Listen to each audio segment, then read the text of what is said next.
ஓம் சாந்தி 5-8-2025 சாக்கார முரளி.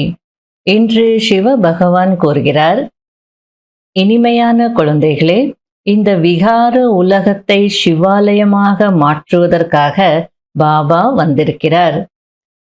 விலை மாதர்களுக்கும் ஈஸ்வரிய செய்தி கொடுத்து அவர்களுக்கும் நன்மை செய்வது உங்களுடைய கடமையாகும்.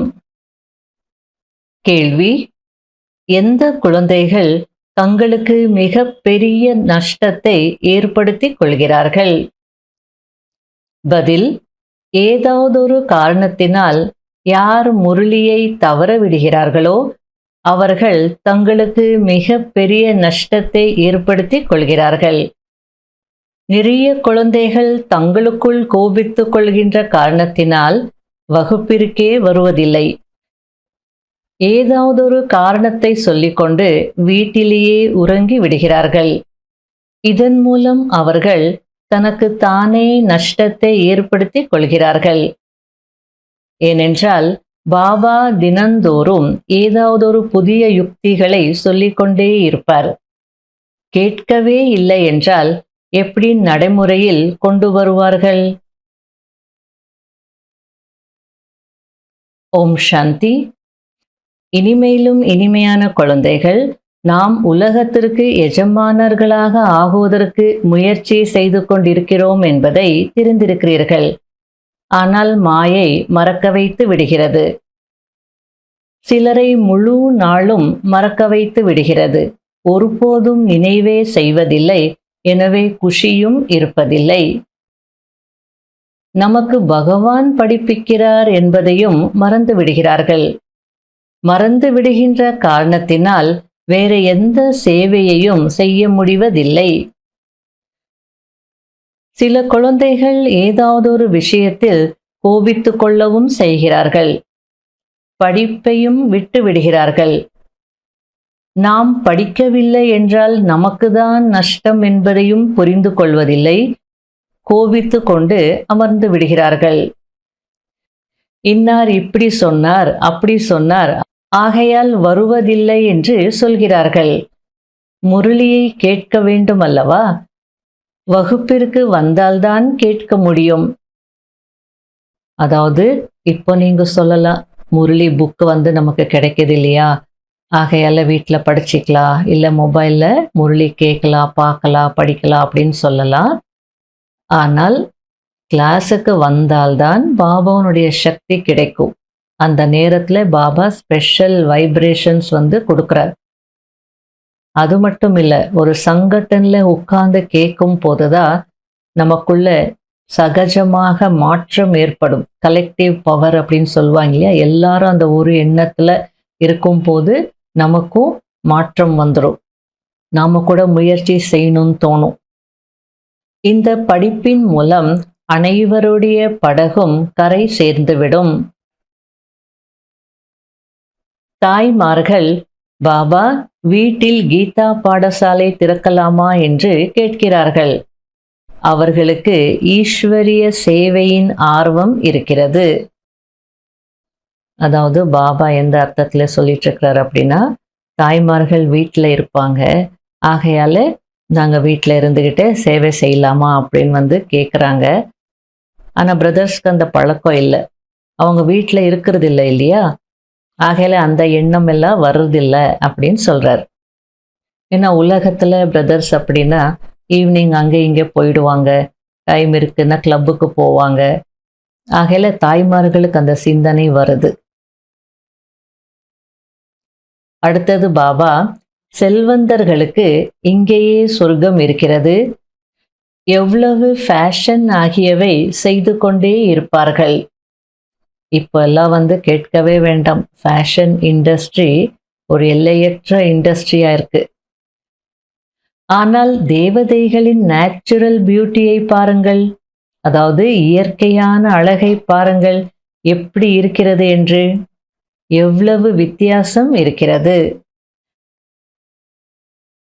பாரதவாசிகளாகிய நீங்கள் ஆதி சனாதன தேவி தேவதா தர்மத்தினர்களாக இருந்தீர்கள், சொர்க்கவாசிகளாக இருந்தீர்கள். இப்போது நரகவாசிகளாக இருக்கிறீர்கள். மீண்டும் சொர்க்கவாசிகளாக ஆக வேண்டும் என்றால் இந்த விகாரத்தை விட்டுவிடுங்கள். பாபாவை மட்டும் நினைவு செய்யுங்கள். அப்போது விகர்மங்கள் விநாசமாகிவிடும் என்று தந்தை கூறுகிறார். இது எவ்வளவு சகஜமாக இருக்கிறது.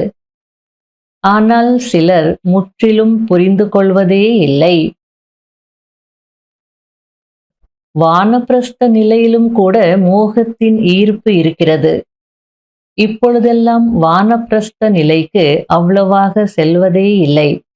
தமோ பிரதானமாக இருக்கிறதல்லவா. ஒரு காலத்துல 60 இயர்ஸ் ஆயிடுச்சுனாலே வீட்டில் இருக்க மாட்டாங்க. யாத்திரைகளுக்கு போயிட்டே இருப்பாங்க. ஏதாவது ஆசிரமங்கள்ல இருப்பாங்க. எல்லா பொறுப்புகளையும் குழந்தைகளுக்கு கொடுத்துட்டு அவங்க அடுத்த ஜென்மத்திற்கு நாங்க சம்பாதிக்கணும் சேமிக்கணும்னு சொல்லி போயிடுவாங்க.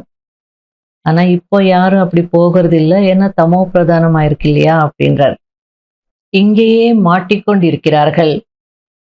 முன்பு பெரிய பெரிய வானப்பிரஸ்திகளின் ஆசிரமம் இருந்தது.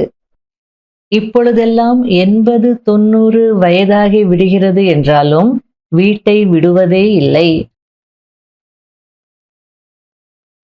இந்த பழைய உலகம் அழிய போகிறது என்பதை பாபா புரிய வைத்திருக்கிறார். இப்போது நாம் வீட்டிற்கு செல்ல வேண்டும் என்ற இதே ஈடுபாட்டிலேயே இருக்க வேண்டும். அங்கே விகாரத்தின் விஷயங்கள் இருப்பதே இல்லை. பாபா வந்து அந்த தூய்மையான உலகத்திற்கான ஏற்பாடுகளை செய்ய வைக்கிறார். சேவை செய்யக்கூடிய செல்ல குழந்தைகளை கண்களில் அமர்த்தி அழைத்து செல்கிறேன் என்கிறார். இங்கு நிறைய பேர் ஏழைகள் மற்றும் சாதாரணமானவர்கள். பாபா அமர்ந்து அவர்களை உயர்ந்தவர்களாக ஆக்குகிறார். நடத்தையும் மிக ராயலாக இருக்க வேண்டும். பகவான் படிப்பிக்கிறார் அல்லவா. பாபா ஏழை பங்காளனாக இருக்கிறார். ஏழைகள்தான் ஏதாவது அனுப்பி வைக்கிறார்கள். 1 ரூபாய் 2 ரூபாய்க்கு கூட மணி ஆர்டர் அனுப்புகிறார்கள். அதற்கு பாபா நீங்கள் மகான் பாக்கியசாலிகள் என்று கூறுகிறார். இதற்கு பதிலாக நிறைய கிடைத்து விடுகிறது. இது ஒன்றும் புதிய விஷயம் அல்ல. ஏற்கனவே பக்தியில கூட அந்த எக்ஸாம்பிள் காட்டியிருக்கு இல்லையா, குச்சேலன் கிருஷ்ணருடைய எக்ஸாம்பிள். அதனால இது ஒரு புது விஷயம் இல்லை. ஏழைகளாக இருந்தாலோ கொஞ்சம் கொடுத்தாலோ அவங்களுக்கு நிறைய கிடைச்சிடுறது அப்படின்னு சொல்றாரு. அதே நேரத்துல 1 ரூபாய் அனுப்புறாங்க 2 ரூபாய் அனுப்புறாங்க அப்படின்னா 1 ரூபாய் அனுப்பியிருக்காங்க 2 ரூபாய் பெருசா என்ன அனுப்பிச்சிட்டாங்க அப்படின்னு பாபா வந்து பாக்குறது இல்ல. அந்த மாதிரி அனுப்புறவங்க கூட மகான் பாக்கியசாலிகள் அப்படின்னு சொல்றார். அங்க வந்து பாபா அமௌண்ட்டை பாக்குறது இல்ல, அவங்களுடைய அன்பை பார்க்கிறார். சாட்சியாக இருந்து நாடகத்தை பார்க்கிறார். குழந்தைகளை நல்ல விதத்தில் படியுங்கள். இது ஈஸ்வரிய யஜ்யம். என்ன வேண்டுமோ எடுத்துக்கொள்ளுங்கள் என்று பாபா கூறுகிறார். ஆனால் இங்கே எடுத்தீர்கள் என்றால் அங்கே குறைந்துவிடும். சொர்க்கத்தில் அனைத்தும் கிடைக்கும். பாபாவிற்கு சேவையில் மிகுந்த சுறுசுறுப்பான குழந்தைகள் தேவை. பாபா ஒரு சில சகோதரிகளுடைய பெயர் வந்து மென்ஷன் பண்றாரு. அவங்கெல்லாம் இப்போ பெரிய பதவியில இருக்காங்க.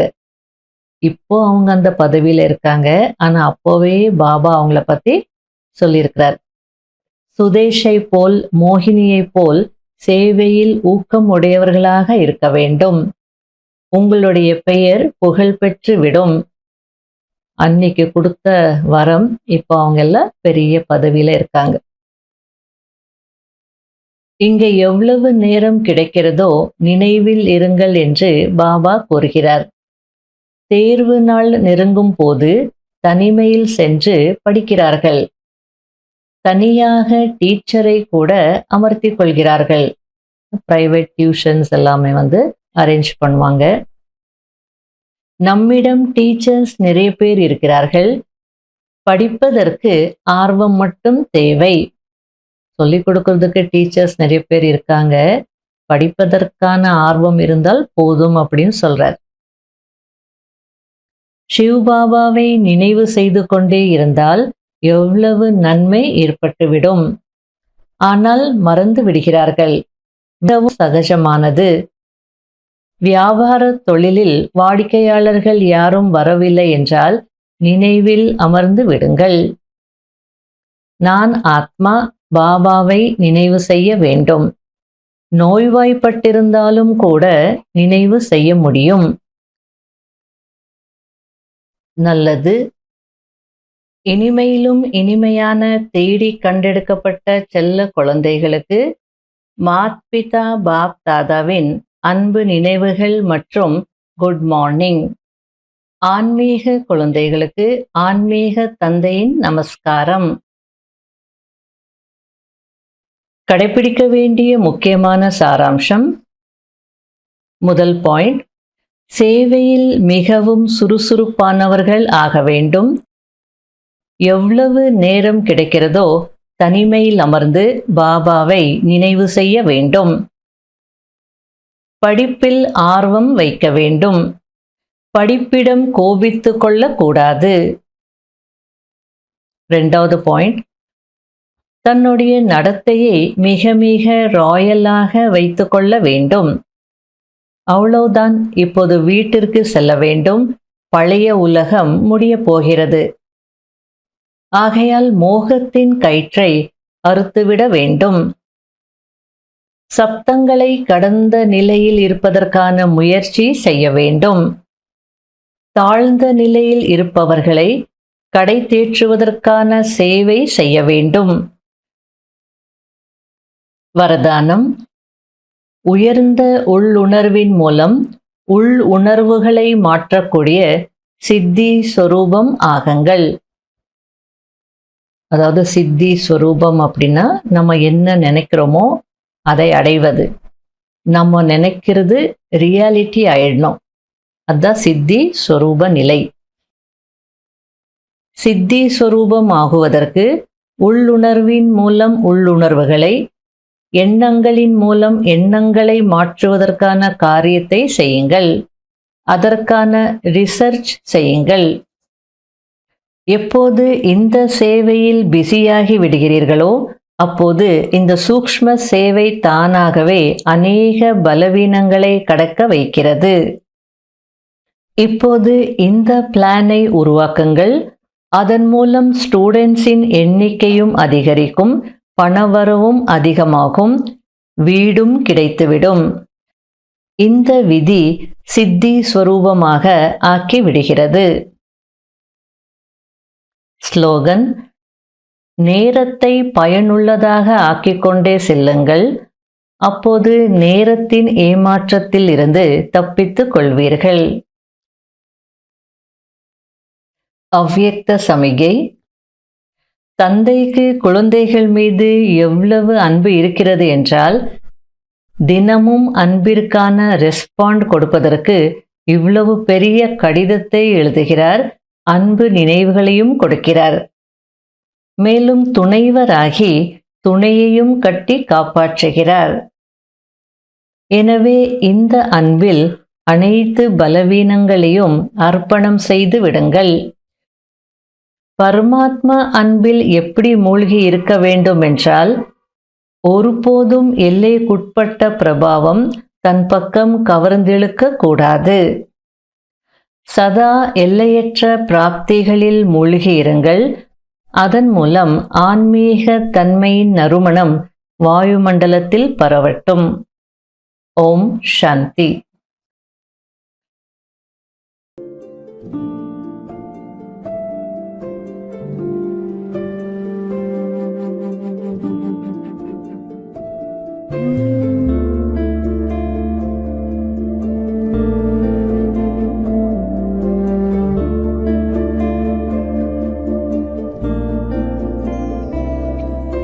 आवाज से परे मधुर साज से भरे अंदाज में बुलाए बाबा पुकार के बच्चिया।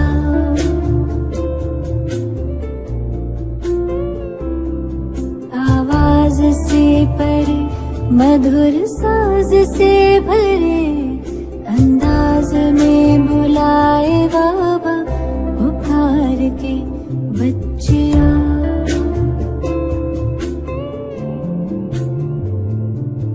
सितारों से दूर सितारों का जहां रहता परम सितारा बेहद सुकून वहां।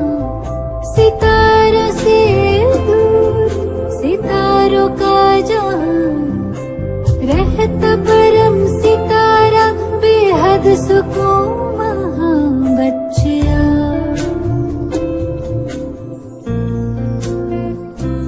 बच्चिया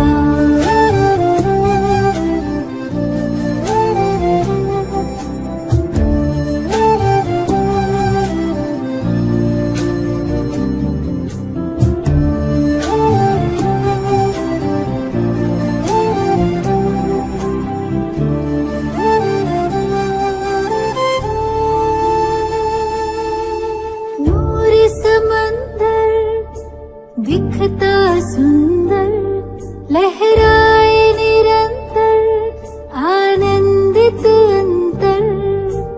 मौजों की मौज लेने का है समय वो प्रेम डोर से खींचे वहाँ।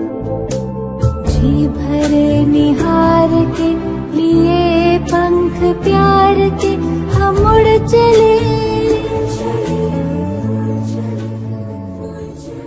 आवाज से परे मधुर साज से भरे अंदाज में बुलाए बाबा पुकार के बच्चिया।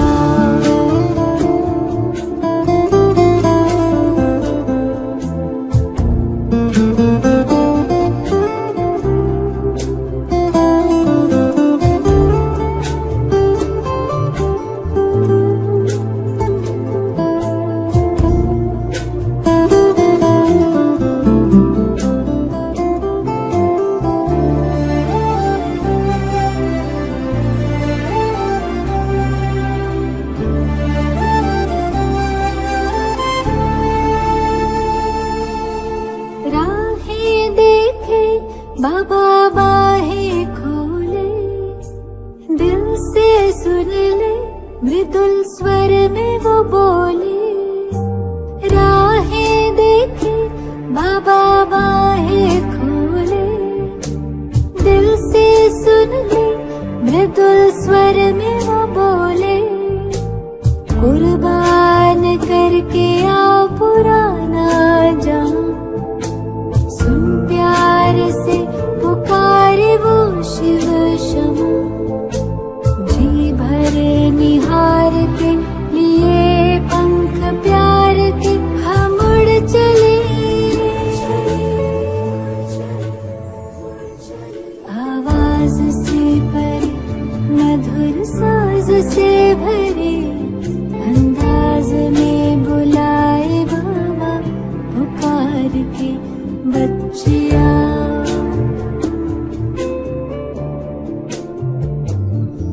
सितारों से दूर सितारों का जहां रहता परम सितारा बेहद सुकून वहां। सितारों से दूर सितारों का जहां रहता परम सितारा बेहद सुकून